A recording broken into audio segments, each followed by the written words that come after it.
पिछले वीडियो में हमने सर्वसंख्या से संबंधित एक्सरसाइज का अध्ययन किया था। आज हम कोणों से संबंधित पहले नियमों का फिर एक्सरसाइज का अध्ययन करेंगे। सबसे पहले अंश को रेडियन में बदलना।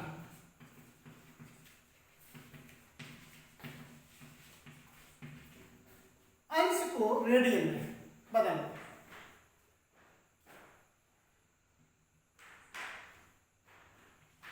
तीस अंश बराबर अंश को किस में बदलना पर को रेडियन में। तो सबसे पहले अंश को रेडियन में बदलने के लिए पाई रेडियन बटे 180 का गुणा करते हैं। किसका गुणा करते हैं? Pi radian. एक वो पाई है जो आपने 10वीं क्लास में पढ़ी थी, इसका मान 22/7 होता है। और यहाँ पाई रेडियन बटे 180 का गुणा करना है हमको, तो हमारा कोण किसमें बदल जाएगा? रेडियन में बदल जाएगा। तो 30 अंश बराबर 30 पाई रेडियन बटे 180, तो 3 18 कितना हो गया? पाई बटे 6। ये रेडियन आगे चल के ये सी लिखा नहीं जाता है, और त्रिकोणमिति में 22/7 में इसका मान करके पाई रेडियन का जो मान होता है 180 अंश होता है। पाई रेडियन का जो मान होता है वो 180 अंश होता है। तो 30 अंश बराबर इतना। अब 45 अंश, तो 45 गुणे पाई बटे 180 यानी पाई रेडियन कितना? 4, तो ये पाई बटे 4। इसी प्रकार आप 60 अंश बराबर, अब आप समझ गए होंगे, पाई रेडियन बटे 180, तो पाई बटे 6। इसी प्रकार 90 अंश बराबर 90 गुणे पाई बटे 180, सो पाई बटे 180, पाई बटे 2। इस प्रकार से हमें अंश को रेडियन में बदलने का तरीका है। अंश को रेडियन में बदलने के लिए पाई रेडियन बटे 180 का गुणा करते हैं। पाई रेडियन बटे 180, और ट्रिग्नोमेट्री में धीरे धीरे ये सी हट जाती है और पाई, लेकिन पाई रेडियन का मान 180 अंश होता है। अब हम कोई भी त्रिकोणमितीय कोण को, किसी भी एंगल को हम रेडियन में बदल सकते हैं, और हमें अभी जरूरत पड़ेगी दोनों प्रकार के सवालों की। जैसे 120 अंश आ गया, हमारा तरीका वही है कि 120 गुणे पाई बटे 180, 0 से 0, 12 6 18, सो 2 पाई बटे 180। 2 पाई रेडियन बटे 180, ये किस में बदल गया? रेडियन में बदल गया 120 का। इस प्रकार से आप पूरे कोण जहां जैसे आवश्यकता पड़े वो आप बदलेंगे। अब बारी आती है कि रेडियन को अंश में कैसे बदलेंगे। तो रेडियन को अंश में बदलने के लिए, रेडियन को अंश में बदलने के लिए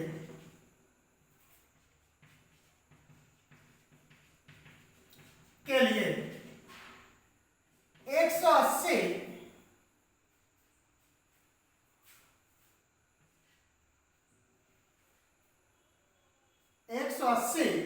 बटे पाई रेडियन का गुणा करते हैं, उल्टा, या सीधे सीधे पाई रेडियन के स्थान पर 180 रख देते हैं, तो भी जैसे मैं आपसे सुविधा हो, पाई से पाई कट जाता है, या पाई रेडियन के स्थान पर 180। फॉर एग्जाम्पल जैसे 2 पाई बटे 3 लिखा है, इसको अंश में बदलना है, तो दो तरीके हैं। सीधे सीधे 2 गुणे 180 बटे 3, 18, तो 6 दूनी 120 अंश ये, या इसको नहीं ऐसे बदलना था तो 2/3 पाई 180/पाई, पाई से पाई क्या हो जाती है, कट जाती है। तो आप दो तरीके में से, चाहे जैसे अंश को रेडियन में बदलना है तो पाई रेडियन बटे 180 का गुणा करना है, और रेडियन को अंश में बदलना है तो 180/पाई रेडियन का, या फिर पाई रेडियन के स्थान पर सीधे 180 अंश रख देना है। तो ये आपको कोणों में अंश को रेडियन में और रेडियन को अंश में बदलने में मदद करेंगे।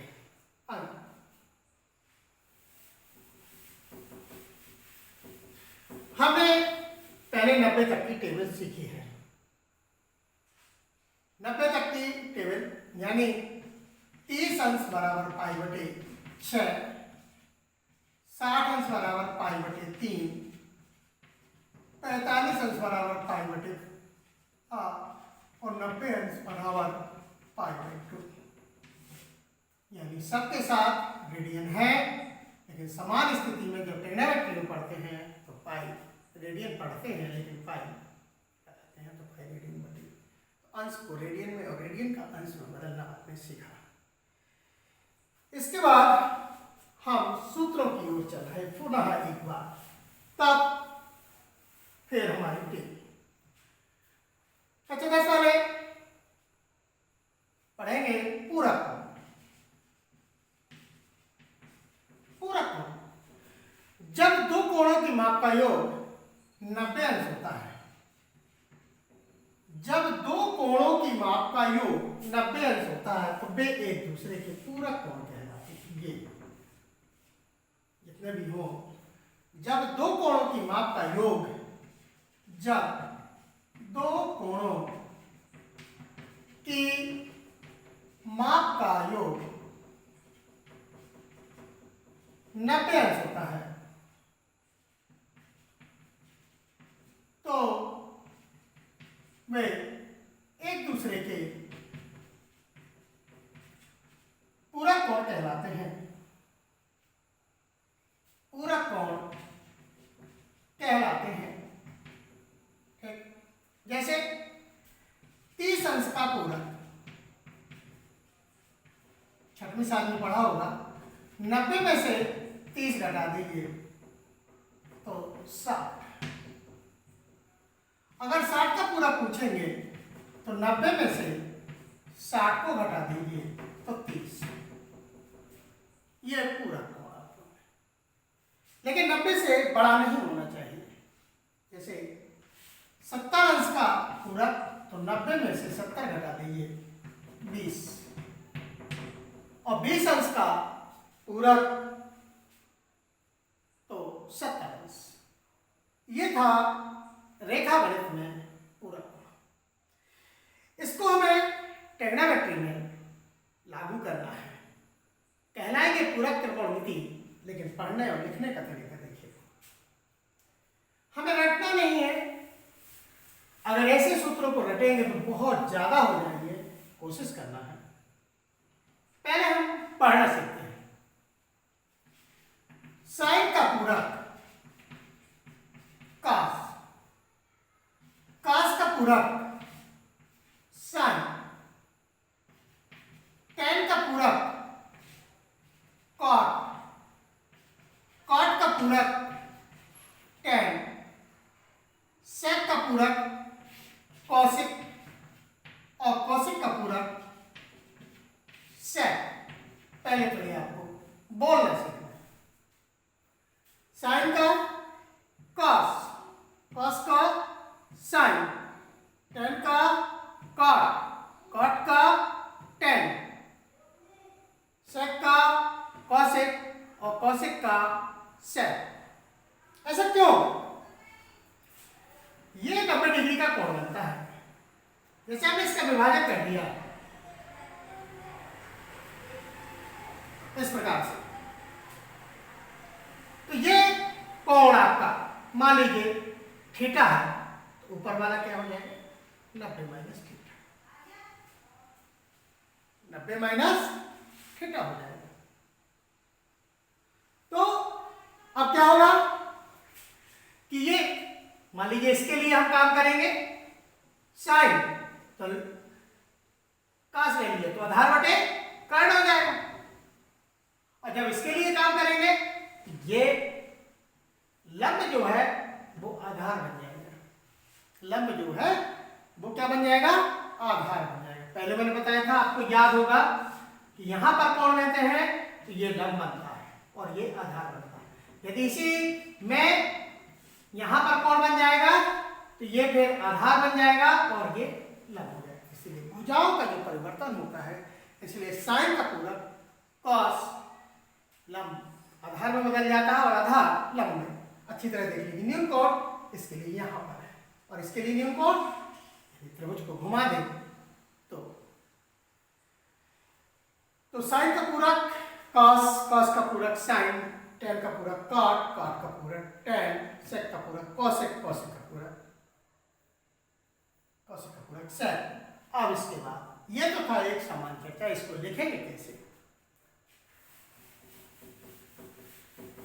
प्रथम 6 सूत्र हमारे आएंगे। इसको लिखने का जो होगा साइन 90 माइनस थीटा बराबर कॉस, मतलब साइन का पूरक, ये पूरा का 90 में से जो भी कोण घटेगा तो ये कॉस निकलेगा। क्यों निकलेगा? लंब और आधार, और एक हिसाब से ये सूत्र कॉस 90 माइनस थीटा कितना हो जाएगा? Sine theta. फिर टेन 90 माइनस थीटा क्या हो जाएगा? कॉट थीटा, और cot 90 minus theta tan theta, और cosec 90 minus theta sec theta, और सेक 90 माइनस थीटा बराबर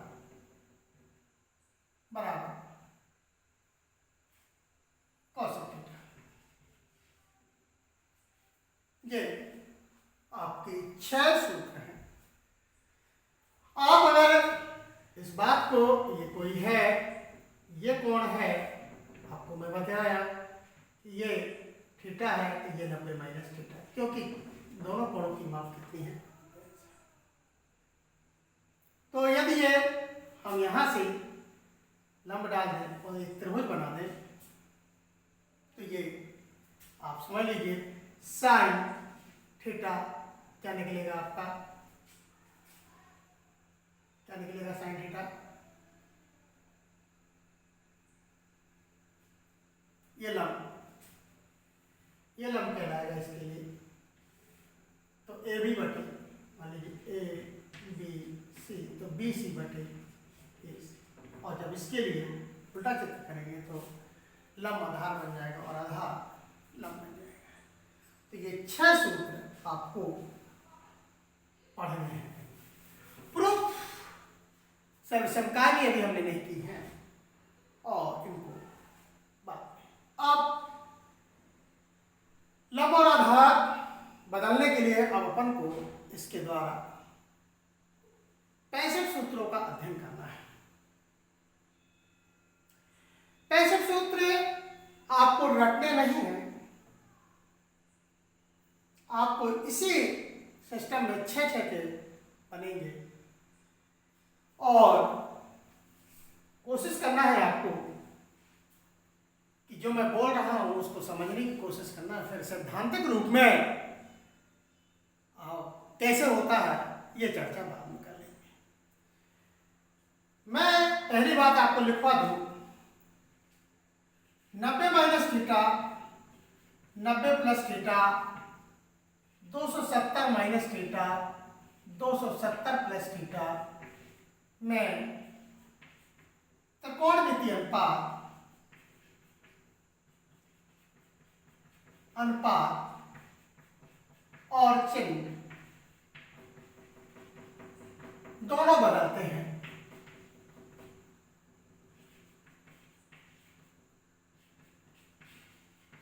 ये बात यदि मेरी आपको याद रहेगी तो जो मैं व्यवहारिक दृष्टि से आपको 65 सूत्रों का अध्ययन करवाऊंगा तो यहाँ 6 दूनी 12, 6 दूनी 18, 6 चौको 24 सूत्र एक साथ आएंगे, थोड़ा थोड़ा परिवर्तन हो।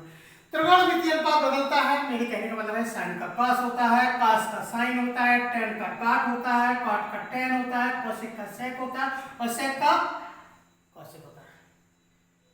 तो 90 माइनस थीटा में भी यही चलता है, 90 प्लस थीटा में भी यही चलता है, 270 माइनस थीटा में भी यही चलता है और 270 प्लस थीटा में भी यही चलता है। यानी क्या चलता है, साइन का कॉस, कॉस का साइन, टेन का कॉट, कॉट का टेन, कोसेक का सेक और सेक का कोसेक। यानी टोटल आपने 6 दूनी 12, 6 दूनी 18, 6 चौको 24 सूत्रों का अध्ययन किया। थोड़ी सी बात रह जाएगी, वो मैं चित्र के माध्यम से आपको बता दूंगा, लेकिन परिवर्तन सेम होगा। अब चलते हैं, दूसरी बात आपको बता दूं, 180 minus theta, 180 plus theta, 360 minus theta और 360 प्लस थीटा में त्रिकोणमितीय अनुपात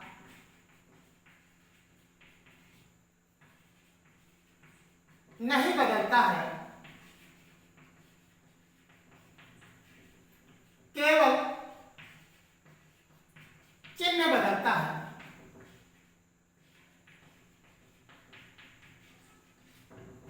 अब त्रिकोणमितीय अनुपात नहीं बदलता है, यानी साइन से साइन होगा, कॉस का कॉस होगा, टेन का टेन होगा, कॉट का कॉट होगा, कोसेक का कोसेक होगा और सेक का सेक होगा। पहले जनरल मस्तिष्क में आप एक फिगर बनाइए, मैं क्या बोल रहा हूं। इसमें कितने बन जाएंगे, 6 दूनी 12, 6 दूनी 18, 6 दूनी 24, 24 से 24 48 सूत्र हो जाएंगे आपकी एक नजर में। केवल हमें रटना नहीं है, इनकी उपयोगिता क्या है ये चर्चा बाद में करेंगे। ये क्यों हो रहा है ऐसा, ये भी अपन बाद में करेंगे। पहले हमें जिस चीज की आवश्यकता है उस पर चलें, व्यवहारिक। अब अगर ये आपने नोट कर लिया है तो जो मैं आगे बनाने वाला हूं, जो मैं कहने वाला हूं, तो आपके 48 सूत्र मैं केवल 6 और 6 12 लिख दूंगा, आप 48 बनाइए। और जिस समय आप 48 बना लेंगे उस समय आप कोई बहुत बड़ी समस्या हल हो जाएगी। कैसे, अब देखिए, अगर आपको मेरी बात समझ में आ गई, फिर मैं बोलता हूं 90 minus theta, 90 plus theta, 270 minus theta, 270 plus theta में त्रिकोणमितीय अनुपात और चिन्ह दोनों बदलते हैं। अनुपात बदलने का मतलब आप समझ गए, केवल यही इसी प्रकार से बदलेगा। मैं कोण कुछ भी लिखूंगा, चाहे 90 माइनस लिखूंगा, चाहे 90 प्लस लिखूंगा, चाहे 270 माइनस लिखूंगा, चाहे 270 प्लस लिखूंगा। लेकिन जब मैं 180 और 180 प्लस और 360 माइनस 360 प्लस में पहुंचूंगा तो फिर त्रिकोणमितीय अनुपात नहीं बदलेगा। यानी नहीं बदलेगा, यानी साइन से साइन ही आएगा। क्या बदलेगा, ये सूत्र की मदद से। चलिए, अगर आपको ये बात समझ में आ गई और ये चीजें दोनों नोट कर ली हैं तो 48 समस्या एक नजर पे। ये चतुर्थांश होता है, पढ़ा है आप लोग, चतुर्थांश होता है। 4 कोऑर्डिनेट होते हैं, ये फर्स्ट कोऑर्डिनेट होता है, ये सेकंड कोऑर्डिनेट होता है, ये थर्ड होता है और ये फोर्थ होता है। ठीक है, थोड़ा सा चिन्हों के बारे में। यहां पर मूल बिंदु होता है, यहां से यहां तक प्लस होता है, यहां से यहां तक प्लस होता है। ठीक है, यहां ये माइनस होता है, ये प्लस हो गया और यहां आपका यहां माइनस हो गया। इन चिन्हों का आपको ज्ञान है। त्रिकोणमितीय कोणों की गणना एंटी क्लॉकवाइज होती है, क्लॉकवाइज नहीं होती है। कैसी गणना होती है, एंटी क्लॉकवाइज होती है। ठीक है, इस प्रथम चतुर्थांश में हमारे जो कोण बन रहा है, इस तरह जितने भी कोण बनेंगे वो 90 माइनस थीटा से बनेंगे। ठीक, किससे बनेंगे, 90 माइनस थीटा से। और इस तरफ जो कोण बनेंगे आपके कैसे होंगे, 90 तक, ये हो गया 90 से बड़ा, 90 प्लस थीटा और ये 180 हो जाता है और 180 माइनस थीटा। ठीक है, हम चक्र घूम रहे हैं। 180 ये हो गया, 180 से तीसरे घर में, तीसरे एक कोऑर्डिनेट में 180 प्लस थीटा से लगाकर 270 माइनस थीटा तीसरे चतुर्थांश में, और चौथे में 270 प्लस थीटा से लगाकर 360 माइनस थीटा। इसके बाद आपका 360 प्लस थीटा, ये प्रथम चतुर्थांश में फिर पहुंच जाएंगे। अब ये बात अगर आपकी समझ में आ गई, जो मैं बोलूंगा, जो समझाऊंगा, तो कल अपन इसके अगले सूत्रों की चर्चा करेंगे। और तब तक के लिए